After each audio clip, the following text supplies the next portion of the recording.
السلام علیکم پیارے دوستو، حضرت عیسیٰ علیہ السلام ایک پیارے نبی اور پیغمبر تھے۔ پیارے دوستو، حضرت عیسیٰ علیہ السلام اللہ کے پیارے نبی تھے۔ حضرت عیسیٰ علیہ السلام کی ماننے والوں کو عیسائی کہتے ہیں۔ پیارے دوستو، ہم بھی مسلمان بھی انہیں اللہ کا نبی ہونے پر ایمان رکھتے ہیں۔ پیارے دوستو، حضرت عیسیٰ علیہ السلام کے بارے میں بہت کم معلومات حاصل ہوئی ہیں۔ پیارے دوستو، حضرت عیسیٰ علیہ السلام پر یروشلم کے قریب ایک گاؤں نصیرہ میں مریم کے بطن سے پیدا ہوئے۔ پیارے دوستو، حضرت عیسیٰ علیہ السلام کے حوالے سے ہمیں حضرت مریم علیہ السلام کے بارے میں بھی جاننا ضروری ہے، اور یہ جاننا ضروری ہے کہ حضرت عیسیٰ علیہ السلام دنیا میں اللہ تعالیٰ نے کس لیے بھیجا، اور کتنے ظالم لوگ تھے اور کتنی جہالت تھی۔ پیارے دوستو، آپ سے ریکویسٹ ہے کہ اگر ویڈیو آپ کو اچھی لگے تو اس کو سبسکرائب کریں اور بیل آئیکن کو دبا دیں تاکہ ہر آنے والی ویڈیو آپ تک پہنچ جائے، اور اچھی بات کو شیئر کر دیں۔ پیارے دوستو، اللہ آپ پر رحم فرمائے۔ بھیجا۔ پیارے دوستو، تاریخ کے مطابق سے معلوم ہوتا ہے کہ آج سے 2000 سال قبل بیت المقدس کے آس پاس کے علاقے میں ایک بزرگ رہتے تھے جو نہایت ہی پرہیزگار تھے اور بہت زیادہ عبادت کرنے والے تھے۔ پیارے دوستو، ان بزرگ کا نام حضرت عمران تھا۔ ان کی بیوی کا نام حنا تھا۔ پیارے دوستو، یہ خاتون بہت نہایت ہی نیک اور عبادت گزار اور ہر وقت اللہ کی یاد میں مشغول رہتی تھی۔ حنا جب حاملہ ہوئی تو منت مانگی کہ میرے جو بچہ پیدا ہوگا، اگر وہ لڑکا ہوا تو عبادت خانے کی خدمت کے لیے ماں اور کر دوں گی۔ لڑکا دنیا کا کوئی کام نہیں کرے گا، صرف اللہ کی عبادت کرے گا۔ اس زمانے میں یہ روایت تھی کہ عبادت خانے کی خدمت اور دیکھ بھال کے لیے صرف لڑکیوں کو ہی رکھا جاتا تھا۔ پیارے دوستو، سورۃ عمران میں اللہ تعالیٰ قرآن پاک میں ارشاد فرماتا ہے کہ اس کا اس طرح ذکر کیا گیا۔ اللہ فرماتا ہے کہ اللہ اس وقت سن رہا تھا جب عمران کی عورت کہہ رہی تھی کہ میرے پروردگار میں اس بچے کو جو میرے پیٹ میں ہے تیرا نظر کرتی ہوں، اور وہ تیرے کام کے لیے وقف ہوگا۔ میرے اس پیشکش کو قبول فرما۔ تو سننے والا اور نہایت جاننے والا ہے۔ تو سننے والا اور جاننے والا ہے۔ بچہ پیدا ہوا لیکن لڑکا نہیں، لڑکی تھی۔ ماں کی خواہش پوری نہیں ہوئی، منت تو مان چکی تھی۔ لڑکا ہوتا تو عبادت خانے کی خدمت کے لیے پیش کر دیتی۔ حنا بے چین ہو گئی۔ قرآن کریم میں اس کا اس طرح ذکر کیا گیا ہے۔ پھر جب وہ لڑکی اس کے ہاں پیدا ہوئی تو اس نے کہا کہ میرے ہاں تو لڑکی پیدا ہوئی ہے، حالانکہ اللہ کو اس کی خبر تھی۔ بچی کا نام مریم رکھا گیا۔ میں اسے اور اس کی آئندہ نسل کو شیطان مردود کے فتنہ سے تیری پناہ میں دیتی ہوں۔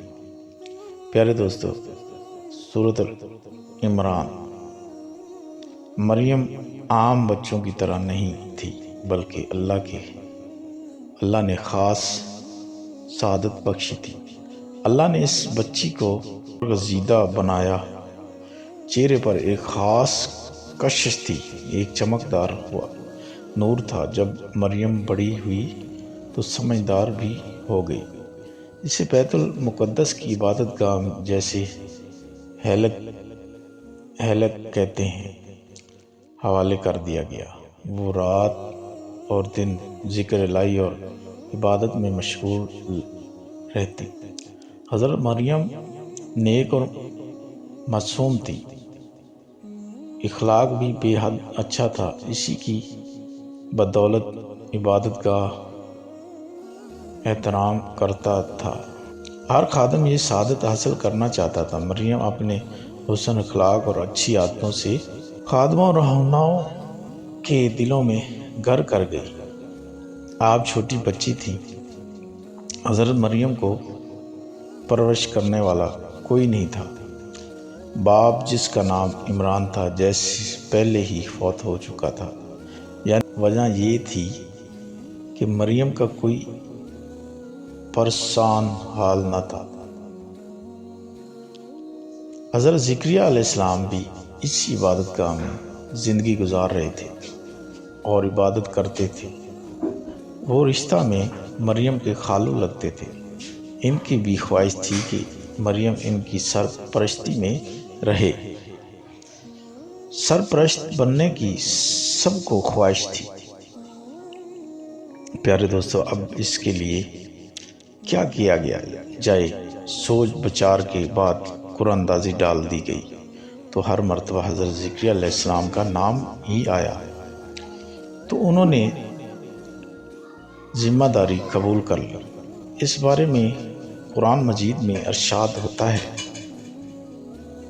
پیارے دوستو، آخر کار اس کے رب نے اس لڑکی کو باخوشی قبول کر لیا، اسے بڑی اچھی لڑکی بنا کر اٹھایا اور زکریا کو اس کا سرپرست بنایا۔ پیارے دوستو، چنانچہ حضرت مریم نیک اور عبادت کرنے والوں کے درمیان پروان چڑھی۔ آپ بھی بہت زیادہ عبادت میں مشغول رہتی تھی اور اللہ کا ذکر دن رات کیا کرتی تھی۔ جب بڑی عمر کو پہنچی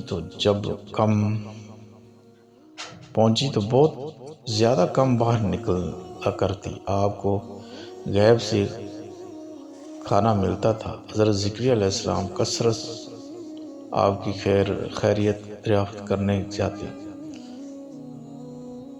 ایک دفعہ حضرت زکریا علیہ السلام نے دیکھا کہ آپ کے پاس کھانے کا سامان رکھا ہوا ہے۔ علیہ السلام پوچھتے کہ یہ کھانا کہاں سے آیا ہے، تو مریم علیہ السلام نے جواب فرماتی کہ یہ اللہ نے بھیجا ہے۔ پیارے دوستو، اللہ تعالیٰ قرآن پاک میں ارشاد فرماتا ہے کہ قرآن کریم میں اللہ تعالیٰ کا ارشاد ہے کہ زکریا جب بھی اس کے محراب حجرے میں جاتے تو اس کے پاس کچھ نہ کچھ کھانے پینے کا سامان رکھا ہوا پاتے۔ زکریا نے پوچھا، مریم یہ تیرے پاس کہاں سے آیا؟ وہ جواب دیتی کہ اللہ کے پاس سے آیا ہے۔ اللہ جسے چاہتا ہے اسے بے حساب دیتا ہے۔ پیارے دوستو، حضرت مریم ہر وقت عبادت میں مشغول رہا کرتی۔ ضرورت کے وقت حجرے سے باہر نکلتی۔ ایک مرتبہ محمود کے مطابق باہر نکلی اور مشرق کی طرف ایک علیحدہ گوشہ میں جا بیٹھی۔ اللہ نے پردہ ڈال کر دیا، پھر اس کی طرف اپنی روح کو بھیج دیا۔ وہ انسان بن کر اس کے سامنے آیا۔ حضرت مریم ایک دن تنہا تھی اور دیکھا کہ قریب ایک انسان آ رہا ہے۔ اس سے مریم نے کہا کہ میں تجھ سے رحمان کی پناہ چاہتی ہوں، اگر تم پرہیزگار ہے۔ اس نے کہا کہ تیرے رب کی طرف سے بھیجا گیا ایک فرشتہ ہوں تاکہ تجھے ایک پرہیزگار لڑکے کی خوشخبری سنا دوں۔ حضرت مریم علیہ السلام نے کہا کہ ایسا کیوں کرنا ممکن ہے؟ میرے قریب تو کوئی انسان نہیں آیا۔ فرشتے نے کہا کہ میرے رب کے نزدیک سب کچھ ممکن ہے، وہ کائنات کا مالک ہے۔ کچھ عرصے کے بعد حضرت عیسیٰ علیہ السلام کے پیدا ہونے کے دن قریب آ گئے تو حضرت مریم خوف زدہ ہو گئی اور خیال کیا کہ کہیں ایسا نہ ہو کہ میں بدنام نہ ہو جاؤں۔